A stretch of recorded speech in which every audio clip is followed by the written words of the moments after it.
रहीम। मेरे पाकिस्तानियों, मुझे आज खौफ है कि पाकिस्तान उस रास्ते पे निकल गया है जो हमारे मुल्क की तबाही का रास्ता है। और मुझे खौफ आ रहा है कि अगर अभी हिकमत ना इस्तेमाल की गई, अगर अभी अपने अकल का ना इस्तेमाल किया, तो हम शायद वहां पहुंच जाएं जिधर ये टुकड़े हम वापस जमा नहीं कर सकेंगे अपने मुल्क के। मैं सबसे पहले आप सबके सामने एक चीज रखना चाहता हूं कि सबके पीछे है क्या। ये जो एक साल से एक अफरा तफरी मुल्क में मची हुई है, एक पूरा जोर लगा हुआ है कि किसी ना किसी तरह इमरान खान का रास्ता बंद किया जाए, कि ये मुल्क के लिए बहुत बुरा है, इसको नहीं आने देना चाहिए। अगर इलेक्शन भी ना हो, आइन भी टूट जाए, कोई सुप्रीम कोर्ट को भी जलील किया जाए, लेकिन इसको नहीं आने देना। इसके पीछे है क्या? मैं जरा आपको पहले ये ग्राफ दिखा दूं। ये जो आपके सामने, ये जरा ग्राफ देखें। ये है सर्वे का रिजल्ट। ये सर्वे का रिजल्ट में ये जरा इधर देख लें कि 70% इस वक्त तहरीक इंसाफ की मकबूलियत है पाकिस्तान में। बाकी सारी पार्टीज की मिला के भी तो जो मकबूलियत है, उन सबको अब खौफ है कि इलेक्शन अगर आ गए तो ये हार जाएंगे। अब ये पीडीएम की जमातों ने तब से फैसला किया हुआ है कि इलेक्शन भी नहीं लड़ना, क्योंकि इलेक्शन अगर हो गया तो इमरान खान आ जाएगा, और अगर इमरान खान आ गया तो उनको ये नहीं फिक्र कि मुल्क को अच्छा होगा या बुरा होगा। उनको फिक्र ये है कि इन्होंने अरबों रुपए के अपने करप्शन के केस माफ करवा लिए, और इनको डर ये लगा हुआ है कि जो 30 साल से मेहनत से इन्होंने पैसा चोरी का इकट्ठा करके बाहर रखा हुआ है, किसी तरह उस पैसे के ऊपर यानी वो महफूज रहे। और खतरा इमरान खान से है, क्योंकि बाकी तो सब मिले हुए हैं। अब इसकी वजह से ये सारा मुल्क तबाही के रास्ते पे जा रहा है, कि सिर्फ इस खौफ से कि हमारा आपके पैसा ना या कि एनआरओ ना वापस ले ले, बस ये वजह है कि ये आमने सामना खड़ा कर रहे हैं मुल्क की सबसे बड़ी जमात और मुल्क की फौज को। और ये कामयाबी से ये कर रहे हैं क्योंकि ये पुराने 30 साल के पुराने सियासतदान हैं। ये जाके वहां डराते हैं उनको कि सर वो आपको हटा देगा आके। मैं बार बार कह बैठा हूं कि मैं इदारों के अंदर इंटरफेयर नहीं करता, मैं कह बैठा हूं, बार बार पैगाम पहुंचा बैठा हूं, लेकिन वहां से डराते जी आके हटा देगा आपको, फौज में इंटरफेयर करेगा। अगर इंटरफेयर करना होता, जब मुझे पता था कि पिछला आर्मी चीफ मेरे खिलाफ साजिश कर रहा था, आखिरी महीनों में मुझे आईबी की सारी रिपोर्ट थी, तब मैं उसे हटा देता, क्योंकि मैं नहीं चाहता था कि एक इदारा जो कि बचा हुआ है, बाकी इदारों को तो इंटरफेयर करके हमने तबाह कर दिया है, मैं ये नहीं चाहता था वो तबाह। और मैं आज जरा पहले तो ये पीडीएम के ऊपर बाद में आता हूं, मैं जरा फौज के ऊपर बात कर लूं। देखिए, मैंने सारी दुनिया में अपनी फौज का क्यों दिफा किया? क्योंकि मेरा तो इंटरनेशनल था, मेरी तो आवाज बाहर जाती थी। जब भी कुछ होता था, खास तौर पे वॉर ऑन टेरर में, तो जब पाकिस्तानी फौज को दोगला कहा जाता था, बुरा भला कहा जाता था, तो मैं एज नोन फेस था, तो मुझे ये CNN, BBC कितने मेरे इंटरव्यूज किए। आप मेरे सारे बाहर इंटरव्यूज सुने। जिस तरह मैंने अपनी फौज का दिफा किया, उसको डिफेंड किया, मुझे एक और पाकिस्तानी बताएं जिसने इंटरनेशनल मीडिया पे किया। यहां तो खैर हम कहें, या तो कोई मसला नहीं है, बाहर जिधर पूरी एक बाहर की लॉबीज बैठी हुई है जो चाहते हैं कि पाकिस्तान की फौज कमजोर हो, उन्होंने पूरी कैंपेन चलाई हुई थी। तो मुझे ये फख्र इसलिए है कि मैंने इसलिए नहीं किया कि मुझे कोई फौज ने कोई चीज दे देनी थी, मैंने इसलिए किया कि मैं एक आजाद आदमी हूं। मैं गुलामी कभी किसी की कबूल नहीं की। मुझे जितनी मुझे दावतें थी कि बाहर रह लो, जितने मेरे कनेक्शंस थे, जो जितना मुझे इज्जत मिलती थी बरतानिया की मैं बात कर रहा हूं, मैंने तो कभी नहीं सोचा कि मैं अपने मुल्क के अलावा कहीं रह सकता। इसका जैसे जब बड़ा हो रहा था चाहता था कि कभी हम वो गुलामी ना करें जो मेरे माँ बाप की, हमारे बड़ों ने की थी, अंग्रेज की गुलामी। ये मेरे बचपन में मेरे से था, मैंने कभी किसी की गुलामी नहीं की। ला इलाहा इल्लल्लाह, किसी इंसान के सामने मैं नहीं आज तक झुका। तो मैं समझता था कि किसी और बाहर के मुल्क में रहना, मैं जो मर्जी कर लूं, मैं सेकंड क्लास सिटीजन हूं, वो मेरा मुल्क तो नहीं है।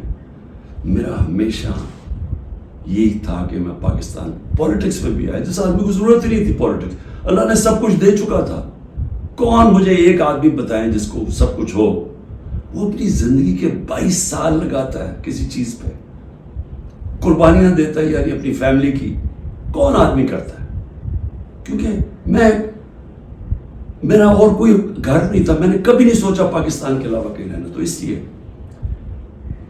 मैं हमेशा ये ज़हन में डाल के बैठा था कि अगर हमारी फौज मजबूत ना हो, और मेरी स्टेटमेंट सुन ले, मैं प्राइम मिनिस्टर था, मैंने कहा कि अगर फौज कमजोर हुई तो हमारा वही हाल होगा जो मुसलमान मुल्कों का है। उठा के देखे ना, ऊपर से लेकर नीचे तक, लिबिया, सीरिया, सोमालिया, फिर अफगानिस्तान से जो हुआ, इराक से जो, सारे मुल्क तबाह हुए जो अपनी दफा नहीं कर सकते थे। हमें फख्र था कि हमारी सबसे मजबूत फौज है। तो जब भी, पहले मैं वाजे कर दूं कि मैं कभी अपनी फौज की तनकीद करता हूं तो जिस तरह मैं अपने बच्चों की तनकीद करता हूं, इस्लाह करने के लिए। क्योंकि अगर फौज को मैं कमजोर करूंगा तो मैं अपने आप को कमजोर करूंगा। और ये जो पीडीएम कोशिश कर रही है, और कामयाबी से, कि किसी तरह आमने सामना हो जाए पाकिस्तानी फौज का और तहरीक इंसाफ का,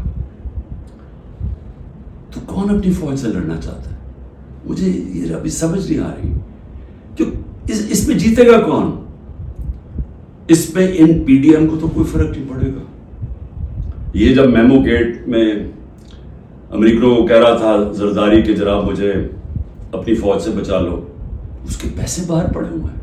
जब नवाज शरीफ इंडियन लॉबी को और इजराइल लॉबी को अपने साथ मिलाना चाहता था, अपनी फौज को कह रहा था कि दहशतगर्दी में मुलव्वस है, उसके पैसे अरबों डॉलर बाहर पड़ा हुआ है। वो जब होता है मौके बाहर भाग जाते।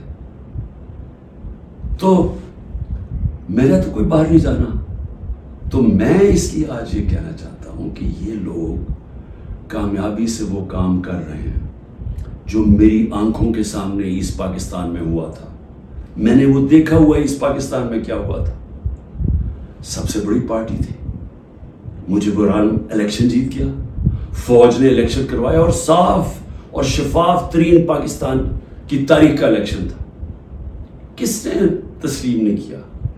इसमें कोई शक नहीं कि फौजी लीडरशिप की कसूर था।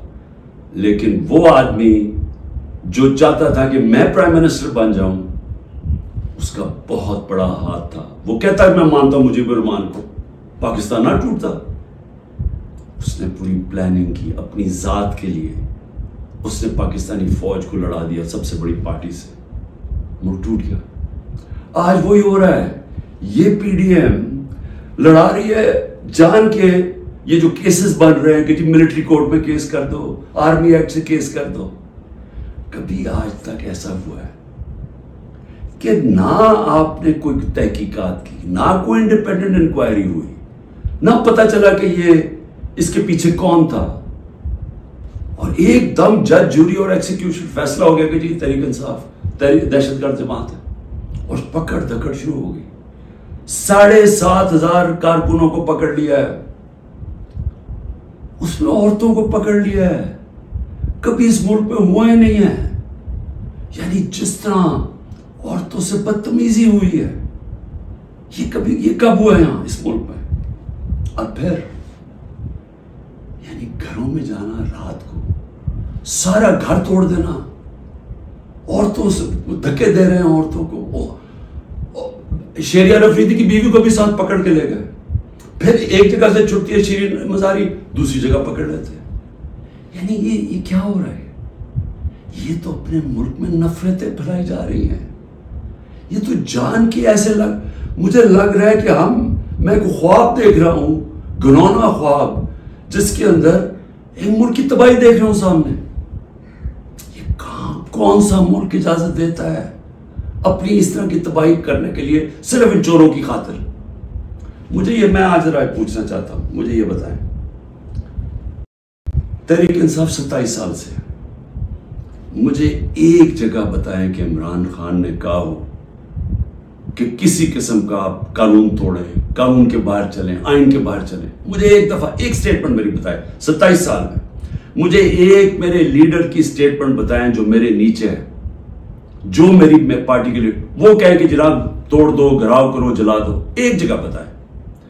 मुझे ये बताएं कि जब 25 मई को, अच्छा उससे पहले चले, 9 नवंबर को 9 अप्रैल को मुझे निकाला पिछले साल, 10 अप्रैल को लाखों लोग सड़कों के ऊपर निकले, किसी ने कोई कुछ किया? किसने कोई जलाया, गिराया, कुछ किया? सबको पता था किसने निकाला है, कुछ हुआ? उसके बाद 25 मई को हम एक पुरअमन मार्च कर रहे हैं, जो 3 लॉन्ग मार्चेस उन्होंने मेरे खिलाफ की थी। हमने इनके खिलाफ एक FIR रजिस्टर की। घरों में घुस घुस के इन्होंने लोगों को पकड़ा, वो पहली दफा शुरू हुआ, जो इन्होंने 3-3 बजे लोगों के घरों में पकड़ के लोगों को मारा दाड़ा। और पुलिस से पूछे, वो कह जी नामालूम अफराद से पीछे से हुक्म है। जब पुलिस से कह, वो जी पीछे से हमें हुक्म है। हमें तशद्दुद किया गया। जब 26 की सुबह को मैं पहुंचा तो मैंने जब देखा क्या हालात है, मैंने कैंसिल कर दिया धरना, क्योंकि मुझे पता था कि इंतशार होगा। 26 नवंबर 4 लाख लोग पिंडी में जमा हुए। मैं कह सकता था कि हाँ हम इस्लामाबाद की तरफ जाएंगे, मुझे तब पता था कि इंतशार होगा। लोग मायूस हुए, मुझे बुरा भला कहा, मैंने कैंसिल कर दिया। 8 मार्च इलेक्शन रैली निकाल रहे हैं, इलेक्शन अनाउंस हो गया है, परमिशन मिल गई है पुलिस से, रैलीज आ रही है, एकदम सारी जगह police, water cannons, tear gassing. मैं घर में इंतजार करूं रैलीज की, तो एकदम पता चला, अच्छा टीवी पे ब्लैकआउट कर दिया। एक तो हमें मीडिया से बाहर निकाल दिए, सबसे बड़ी पार्टी को मीडिया के अंदर ब्लैकआउट किया हुआ है, तो मुझे पता ही नहीं कि मैं टीवी देख रहा हूं, मुझे पता ही नहीं। मुझे पता चलता है कि वो टीयर गैस, उसी वक्त मैं कैंसिल करता हूं अपनी रैली। मैं कहता हूं आज नहीं करेंगे, अगले दिन अप्लाई करते हैं क्योंकि इलेक्शन हो गया, इजाजत नहीं मिलती, रैली नहीं करता, उससे अगले दिन जब इजाजत मिलती है रैली करता। और उसके अंदर 8 को जिले शाह का कत्ल किया, लोगों को मारा, बाजू टूटे, कुछ किया, एक इलीगल एक्ट किया। फिर मेरे घर पहुंच गए 14 मार्च को, मेरे घर पहुंच गए जी। आपने वहां पहुंचना है, वहां अदालत में इस्लामाबाद, मैं श्योरिटी बॉन्ड दे देता हूं, नहीं करते। 24 घंटे मेरे घर पे हमला होता है, किसी पॉलिटिकल लीडर पे हुआ। उसके बाद मैंने कहा कि जला दो, गिरा दो, कोई मैंने कहा कि अटैक करो गवर्नमेंट बिल्डिंग्स को, रेंजर्स भी थे, फौज को, कहीं मैंने कहा। उसके बाद 18 को मैं जाता हूं, जब मैं उधर जाता हूं मेरे घर पे हमला, बंद गाड़ी, दरवाजा तोड़ के मेरा घर लूट लेते हैं, मेरी बीवी बेचारी अकेली होती है। उसके बाद मैंने कहा कि अटैक करो इनको, पकड़ो इनको, इनके खिलाफ करो, जलाओ। फिर जब मेरे ऊपर पूरा मुझे कत्ल करने की साजिश होती है वहां जुडिशल कॉम्प्लेक्स में, अल्लाह ने पता नहीं मुझे कैसे बचाया। तो जब मैं वहां से बचता हूं, क्या तब मैं कहता हूं कि इनसे बदला लो, कुछ करो? क्योंकि अंदर तो सारे रेंजर्स थे, नामालूम अफराद थे अंदर उसके, मुझे तो पता था कौन। क्या मैं कोई स्टेटमेंट देता हूं कि अटैक करो इनको? तो मैं समझने की कोशिश कर रहा हूं कि जब ये मुझे पकड़ते हैं वहां से, मैं सुबह 9 मई को जाने से पहले कहता हूं कि अगर वारंट है तो मैं तैयार हूं अरेस्ट देने के लिए, मेरी स्टेटमेंट है। और मैंने कहा कि इसके कॉन्सिक्वेंसेस हो सकते हैं अगर आपने मुझे इस तरह उठाया, आपको तैयार होना चाहिए, क्योंकि मुझे उस दिन पता था इन्होंने कुछ करना है। आराम से पकड़ लेते, पुलिस से पकड़वा देते। सारी दुनिया के अंदर इमेज गया है कि पहले शीशे तोड़ के सर पे मेरे डंडा मारा, लोगों को जख्मी किया, और मुझे ऐसे पकड़ के लेके जा रहे हैं जैसे कोई दहशतगर्द है, कि पाकिस्तान का सबसे बड़ी डेमोक्रेटिक पार्टी का सरबराह नहीं, 12 इलेक्शन असेंबली में मैं नेशनल असेंबली के जीता हूं, जो वर्ल्ड रिकॉर्ड है। और ऐसे लेके जा रहे हैं जैसे मैंने कोई जुर्म, मैं कोई दहशतगर्द हूं। अब उसके जो इमेजेस थे उसका रद्द-ए-अमल आना था। और यहां मैं कहना चाहता हूं कि ये पूरी साजिश हुई है, इन्होंने बड़ी प्लानिंग के तहत किया। हमारे पास अब सारी एविडेंस आ गई है, हम अदालत पे जाने लगे कि जुडिशल कमीशन बनाई जाए, तहकीकात की जाए कि एक पार्टी ने इतनी अपनी तवील स्ट्रगल में, जब उसने कभी वायलेंस की तरफ गई ही नहीं है, तो वो एकदम ये कैसे जाके जलाना शुरू होगा। और इसको तो, इसके ऊपर तो सबसे पहले आईजी पंजाब को बुलाएं, ये जो जिन्ना हाउस में हुआ है। ये हम वहां, वो लोग बता रहे हैं, मैं जब उधर था पुलिस लाइंस के अंदर उन्होंने मुझे रखा हुआ था, तो वहां जब मुजाहिरीन आए तो वो भी इतनी दूर थे, तो पुलिस ने उनके ऊपर अटैक कर दिया, शेलिंग कर दी। तो यहां लिबर्टी से लोग जा रहे हैं उधर, तो किधर थी पुलिस? ये किसने किया है? अगर इसकी सही तहकीकात हो जाए तो पता चल जाएगा इस साजिश के पीछे कौन था, कौन उसको इस्तेमाल करना चाहता था एक पूरी पार्टी को बैन करने के लिए, कलादम करने के लिए। ये जो 7,000 7,500 लोग जेलों में डाला है, ये पहले से प्री प्लान था। उसको बहाना मार के तो सारी पार्टी को जेल में डालना था। और फिर ये जो लोगों को कहा जा रहा है कि जी अब पार्टी छोड़ दे, ये जो अनाउंसमेंट्स हैं, मुझे ये समझ नहीं आ रही कि क्या जो ये कर रहे हैं उनको समझ आ रही है कि ये पाकिस्तान किधर जा रहा है। क्योंकि पीडीएम तो चाहती है ये, वो जो लंदन में बैठा हुआ है उसको कोई फर्क नहीं पड़ रहा कि मुल्क का इदारे जाए, आइन जाए, मुल्क की फौज बदनाम हो, उसको कोई फर्क नहीं पड़ रहा, क्योंकि उसने खुद फौज बड़ी बदनाम की हुई है पहले, उसको नहीं फर्क पड़ रहा। फर्क हम सबको पड़ रहा है, जिनका जीना मरना है पाकिस्तान में, खौफ हमें आ रहा है इस चीज का।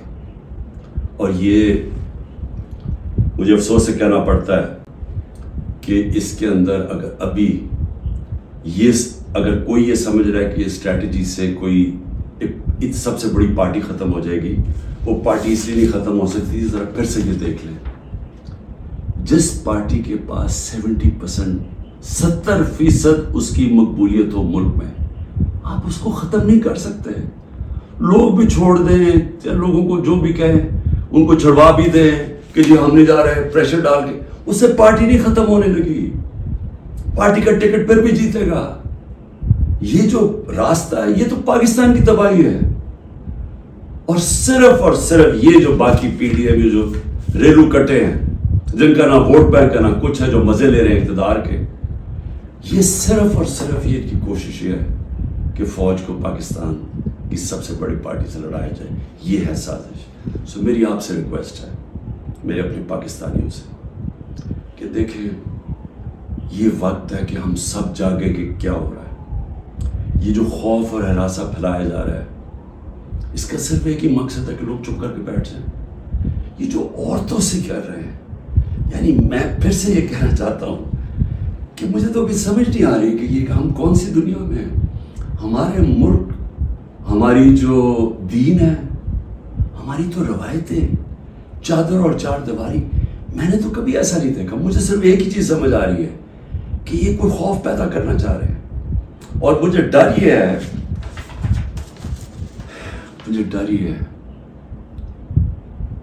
कि इसका बहुत बड़ा बैकलैश आने वाला है, जो हमारे मुल्क को मजीद और नुकसान पहुंचाएगा।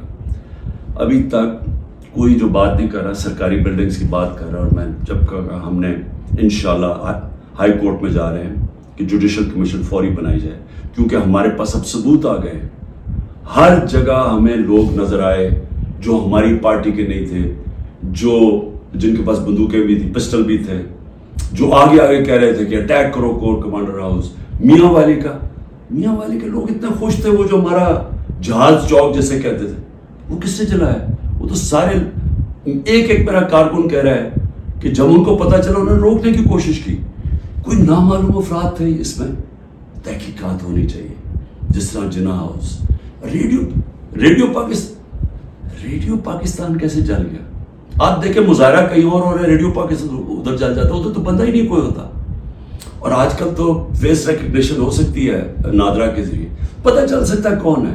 तो इसके लिए इंडिपेंडेंट तहकीकात चाहिए। मैं जरा सिर्फ अभी गिरा दूं, अब तक 25 लोग शहीद हो चुके हैं। दुनिया में 25 लोग शहीद हो जाए, कोई सोच रहा है कि किस तरह पुरअमन एहतजाज करने वालों को गोलियां मारी गई, सीधी सीधी गोलियां मारी गई हैं। 25 अब तक शहीद हो चुके हैं और सबसे ज्यादा खतरनाक 700 लोग इस वक्त गोलियों की बूंद से गोलियां लगी हुई जिनको अस्पतालों में 700। अब तक 7,500 हमारे कारकुनों को जेलों में डाला हुआ है, 7,500, जिसमें मैंने कहा ख्वातीन की भी एक तादाद है। और हमें सबसे ज्यादा खौफ है कि उनसे बड़ा बुरा बर्ताव किया जा रहा है। और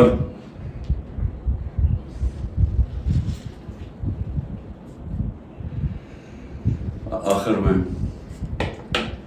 मैंने अभी सुना है कि जनाब 40 दहशतगर्द मेरे घर में हैं जिनको मैंने पनाह दी हुई है, और कहा जी कि हम इनके ऊपर कोई घर के ऊपर कार्रवाई होगी 40 दहशतगर्द को पकड़ने के लिए। मेरी रिक्वेस्ट है आपको कि 40 दहशतगर्द अगर घर में हैं तो मेरी जिंदगी को भी खतरा है, मेहरबानी करके जरूर आए यहाँ। लेकिन इस तरह ना आए कि कोई दावा बोल के, इस तरह करें सर्च वारंट लेके आए एक मुहस्सब माशरे की तरह आए कि कोई नाम तो दे, ये दहशतगर्द है कौन, और आए हम आपको सारी दिखा देते हैं घर में किधर है, कितने दहशतगर्द हैं। शायद मेरा ही फायदा करवा देंगे कि अगर कोई छुपा हुआ वो दहशतगर्द है। लेकिन इसको एक बहाना ना बनाए, जिस तरह हमारे लोगों को पकड़ रहे हैं, जिस तरह इसको इस्तेमाल किया गया है तहरीक इंसाफ के ऊपर क्रैक डाउन करने का, इसको भी इस्तेमाल ना करें कि जिस तरह कि जी इमरान घर 40 दहशतगर्द छुपे हुए हैं तो हमला कर दो। तो इसलिए मैं आज सबको कह रहा हूं कि इस वक्त इसको और आगे ना बढ़ाएं, क्योंकि ये बढ़ती जाएगी, किधर तक जाएगी बात। इसमें तो कोई हल है ही नहीं कि सिर्फ पीडीएम को फायदा करवाने के लिए, कि वो जो मैं बार बार कहता हूं ये हालात हैं कि 70% इस वक्त कौम इधर खड़ी हुई है, तो ये जो थोड़े से रेलू कट्टे हैं इनको बचाने के लिए यानी सबसे बड़ी जमात को खत्म कर देना है, खत्म करने को क्या ये हो सकता है। इसलिए अभी भी वक्त है, अकल करें, बात करें, मसला हल करें। और मसला एक ही है, किसी से पूछ लें, तहरीक इंसाफ की बात नहीं कर रहा, किसी से पूछ लें कि इस मुल्क में सियासी इस्तेकाम आ ही नहीं सकता जब तक आप इलेक्शन ना करवाएं। मैं 1 साल से ये कह रहा हूं, मैं आज भी ये कह रहा हूं कि इसका सिर्फ हल इलेक्शन है। और मैं तब से इंतजार कर रहा हूं कि कोई बातचीत करे इस पे। जिन लोगों से हम बात करते हैं वो नहीं सुनना चाहते, वो अजीब बातें करते हैं कि जी अक्टूबर और से आगे चला जाए। तो वो तो ये तो होना ही नहीं। अगर ये आज 70 है तो ये और बढ़ जाएगा आगे, लीड और इनकी बढ़ जाएगी। तो उन्होंने तो इलेक्शन नहीं करवाना। तो जो करवा सकते हैं, मेरी आज आपसे अपील है, इस मुल्क को बचाएं और इलेक्शंस करवाएं।